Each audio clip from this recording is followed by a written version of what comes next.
After my husband died, my daughter and daughter-in-law cornered me in my own living room and said, "We deserve the hotels, the beach house, everything. You're too old to manage this alone." My lawyer begged me to fight back. I just smiled and said, "Take it all."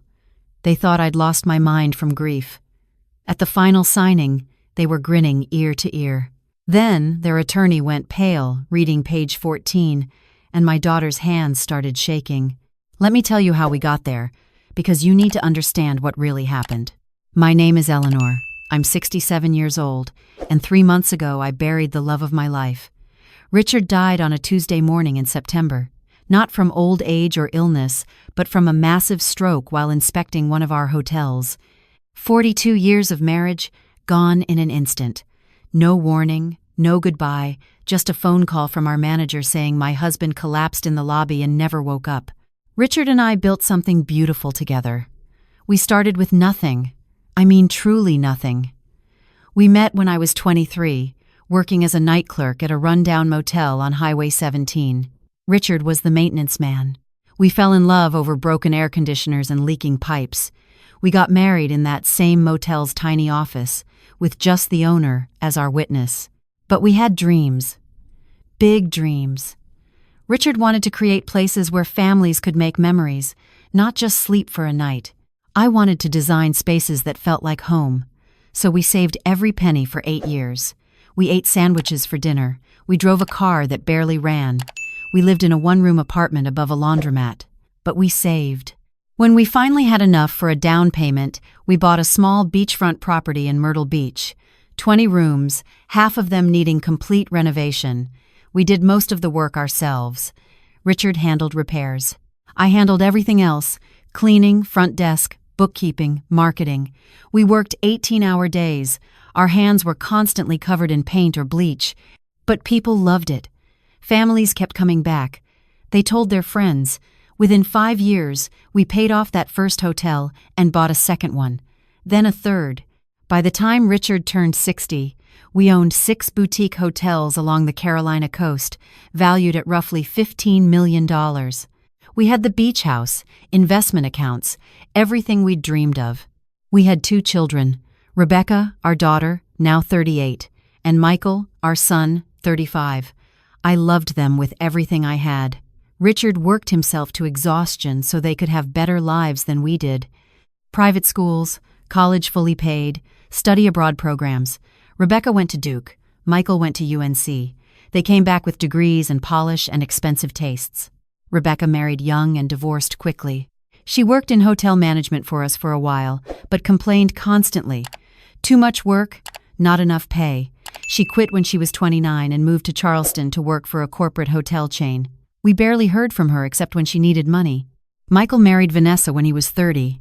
Vanessa was beautiful, sophisticated, and cold as ice. From day one, I could tell she'd calculated exactly what Michael was worth. She smiled at Richard and me during holidays, but her eyes were always assessing, counting, calculating what she'd inherit one day. Richard saw it too. About 8 months before he died, he came home from a family dinner looking devastated. I found him sitting in our bedroom, staring at nothing. "What's wrong?" I asked. He turned to me with tears in his eyes. Something I'd seen maybe twice in 42 years. "I heard them," he said quietly.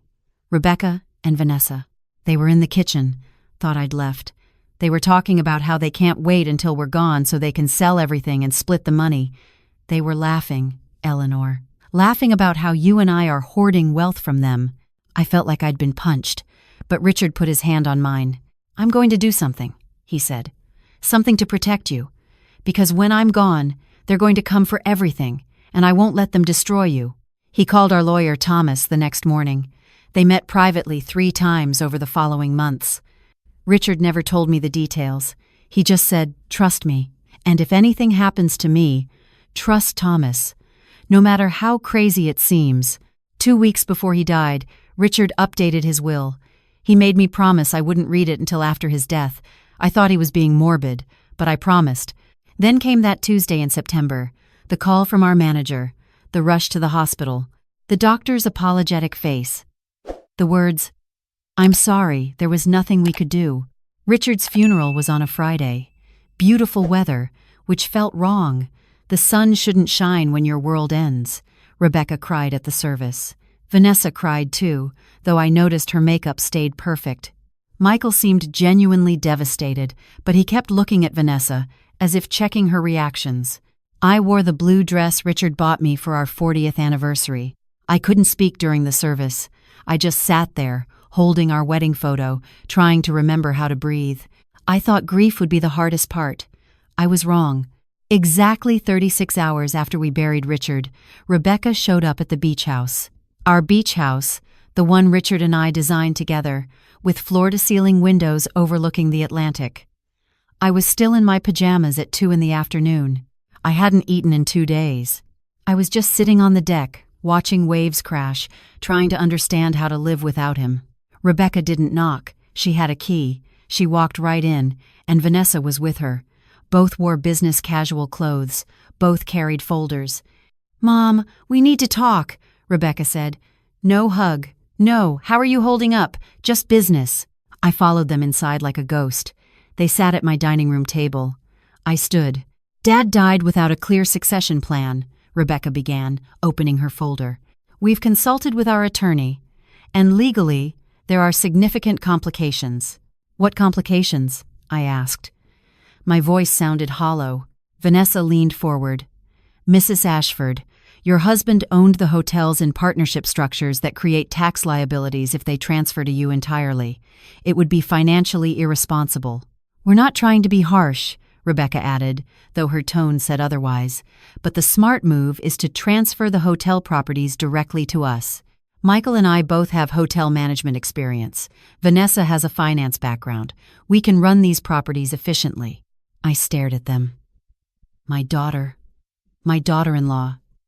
36 hours after we buried the man who gave them everything. "I don't understand," I said. "Richard left everything to me." "Actually," Rebecca pulled out papers. "That's where it gets complicated. These hotels are valuable assets, Mom.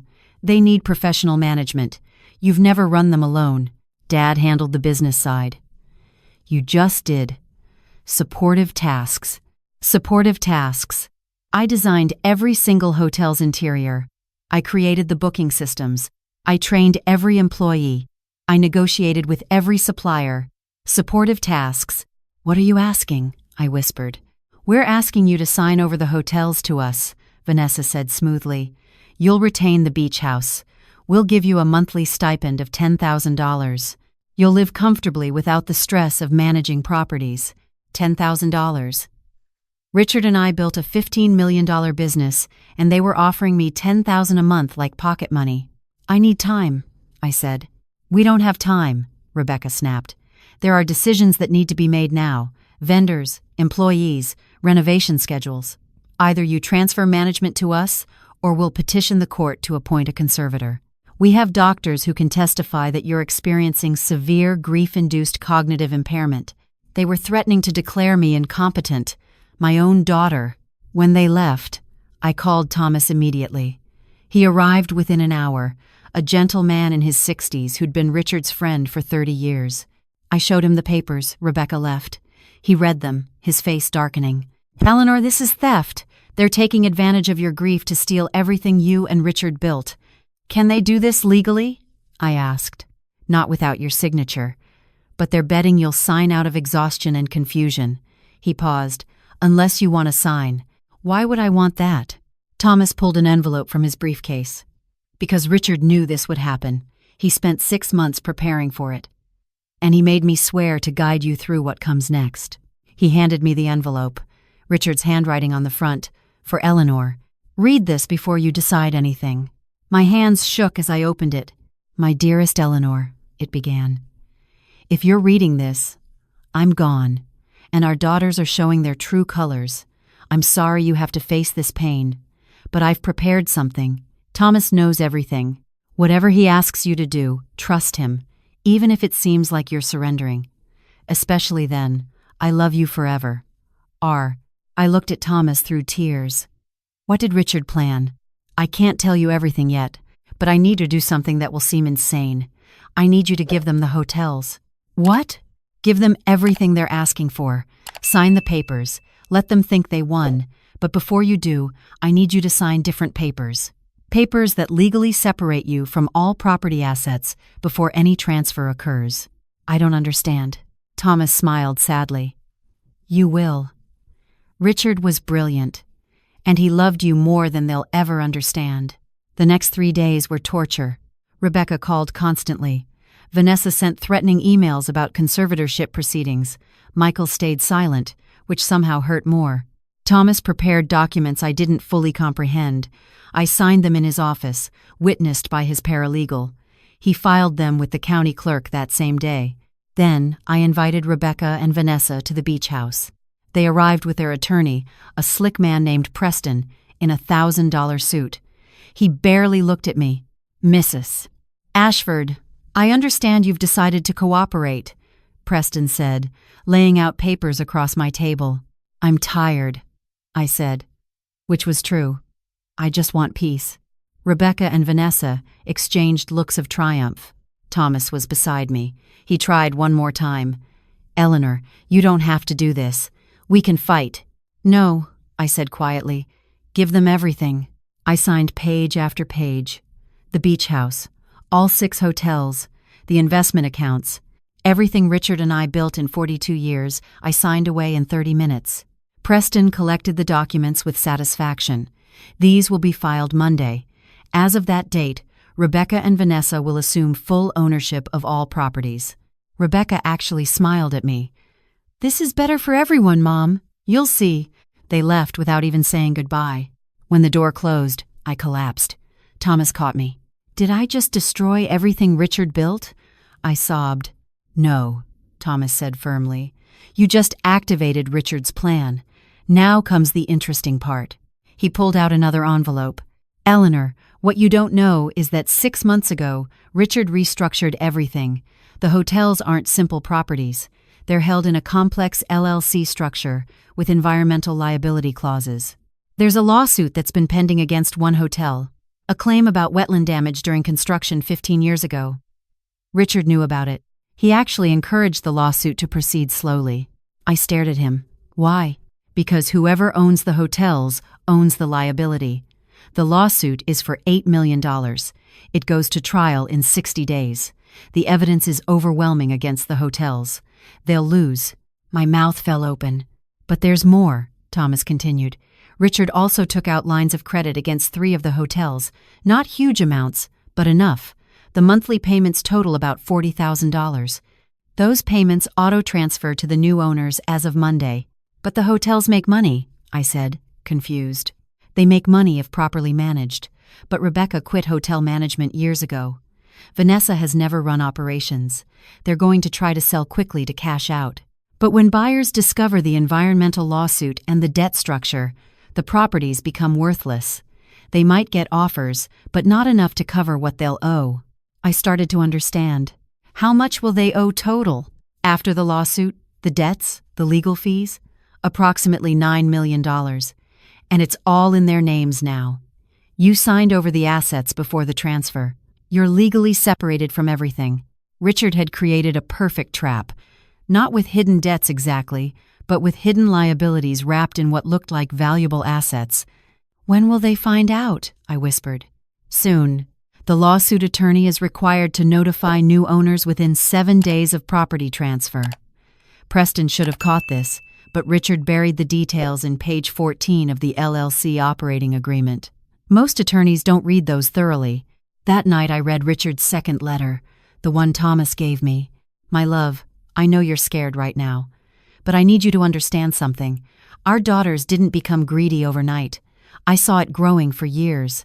The entitlement, the resentment, the way they looked at what we built like it was owed to them. I tried to teach them. I tried to show them the value of work, but they only learned to wait for us to die. So, I gave them exactly what they wanted. Everything. But everything comes with responsibility. Everything comes with consequences. They'll learn now what you and I always knew, that building something real takes decades, but destroying it takes minutes if you're careless. I've protected you, Eleanor. Hidden accounts in your name alone, about $900,000. Thomas has the details. It's not 15 million, but it's enough for you to live well for the rest of your life. Travel like we always planned. Paint. Read. Live without the burden of hotels and employees and constant stress. I love you. I'm sorry I couldn't stay longer, but I made sure you'd be safe. That's all that ever mattered to me. I cried reading it. Cried for the man who loved me enough to plan my protection from our own children, even while facing his own death. 1 week later, my phone rang. It was Rebecca. She was screaming. "What did you do? What did you and Dad do?" "I don't know what you're talking about," I said calmly. "The lawsuit. The environmental lawsuit. The attorney says we owe $8 million. "I'm sorry to hear that," I said. And I was, in a way. I was sorry it came to this. "You knew! You and Dad set us up." "I gave you exactly what you asked for," I replied. "Everything." Vanessa called an hour later, less angry, more desperate. "Mrs. Ashford, please, there must be a mistake. Can we reverse the transfer?" I signed papers separating myself from all assets before any transfer. Thomas made sure of that. "What you own now is entirely yours, including the responsibilities." 2 weeks after the transfer, Preston called me.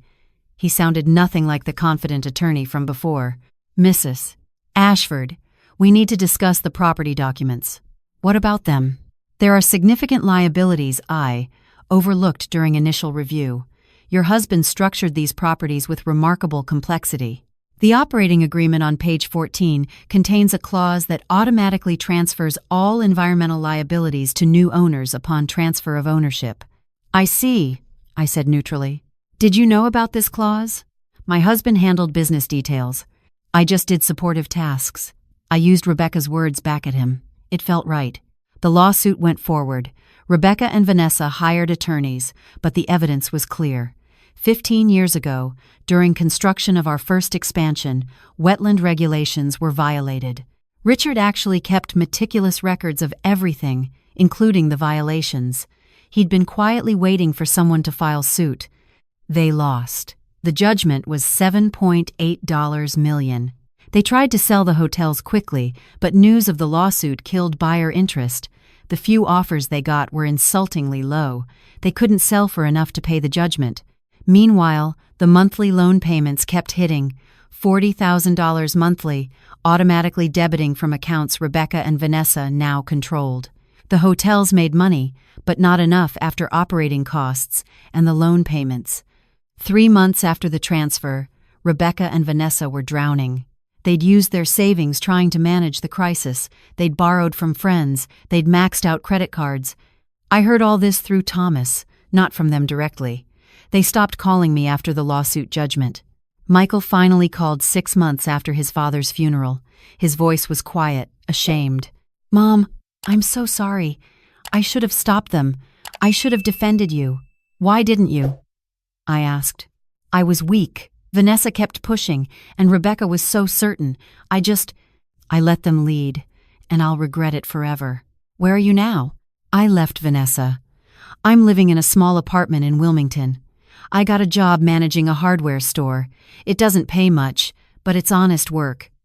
He paused. "Dad would be disappointed in me." "Your father loved you," I said. "He was disappointed by your choices, but he never stopped loving you." Michael started crying. "I'm sorry, Mom. I'm so sorry." After he hung up, I sat on my deck watching the ocean. The beach house was still mine. They'd left me that much. I'd sold it, though, bought a smaller cottage 3 miles inland, quieter, simpler, more me. Thomas helped me access the accounts Richard had hidden. He was right. Not 15 million, but 900,000. Carefully invested. Enough to live comfortably. I started painting again, something I'd abandoned for 40 years while building hotels. I traveled to Italy, somewhere Richard and I always planned to go but never did. I volunteered at the local library. I adopted 2 cats. My life became smaller but fuller. No employees to manage, no constant phone calls, no stress about occupancy rates. Just me, my cottage, my painting, my books. 1 year after Richard's death, there was a knock on my door. It was Rebecca. I almost didn't recognize her. She'd lost weight. Her expensive clothes were gone, replaced by jeans and a plain shirt. Her hair was pulled back simply. No makeup. She looked exhausted but also somehow more real than I'd seen her in years. "Mom," she said, "can we talk?" I let her in, made coffee. We sat in my small living room. "I've spent the last year in hell," she began. "We lost everything. The hotels were foreclosed on. We declared bankruptcy. Vanessa and Michael are divorced. She moved away. I'm living in a studio apartment, working as a front desk clerk at a Holiday Inn." She laughed bitterly. "Back where I started, essentially." I said nothing, just waited. "I've had a lot of time to think," Rebecca continued, "about how I treated you, about how I treated Dad, about how 36 hours after his funeral, I tried to take everything from you." Tears started falling. "I was so focused on the money, I forgot you'd just lost your husband. I forgot you were grieving. I forgot you were human." "Why are you here?" I asked quietly. "To say I'm sorry. I don't expect forgiveness. I don't expect anything. I just needed you to know that I finally understand what Dad was trying to teach me. That everything worth having is built with work and sacrifice, not inherited and squandered. That the people who love you matter more than any property or bank account." She wiped her tears. It took losing everything to see it. We sat in silence. Then I asked, "What are you going to do now?" "Keep working. Keep paying off what I can of the remaining debts. Try to become someone Dad would have been proud of, even if it's too late for him to see it." "It's not too late," I said. "I see it. And I think somewhere he does too." Rebecca cried then, really cried, like a child. And for the first time in years I held my daughter and felt like maybe we could find our way back to something real. She visits now, every few weeks. We have coffee. Talk about simple things. She met someone, a teacher at the school where she now volunteers on weekends. He doesn't have money. He has kindness. She says that matters more now. Michael visits too. He and Rebecca are rebuilding their relationship. It's awkward sometimes, but it's honest. Vanessa never came back. I heard she remarried, someone wealthy. I hope she finds whatever she's looking for. 2 years after Richard's death, I was organizing old photos when I found one more letter, hidden in our wedding album. Richard's handwriting, dated 1 week before he died. "Eleanor, if you find this, it means you survived. It means you're free. I'm sorry I couldn't stay to grow old with you, but I made sure you could grow old in peace. Never doubt that you deserved better than supportive tasks. You were my partner, my equal, my everything. The hotels were yours as much as mine. Don't let anyone tell you different. Live, my darling. Paint sunsets. Read terrible romance novels. Eat ice cream for breakfast. Do all the things we never had time for. And know that I love you across whatever distance separates us. Always. R." I framed that letter. It hangs above my easel where I paint now. People ask me sometimes if what Richard did was cruel, if setting that trap for our daughters was too harsh. I tell them this: he didn't set a trap. He gave them exactly what they demanded. The trap was their own greed. The consequences were their own choices. Richard just made sure those consequences landed on them, not on me. Was I hurt by what my daughters did? Every day. Do I forgive them? I'm working on it. Rebecca makes it easier. She's becoming someone I'm proud to know. Michael too. But here's what I know for certain. Richard loved me with a love so deep he protected me even after death. He loved our children enough to give them a painful lesson instead of enabling their greed.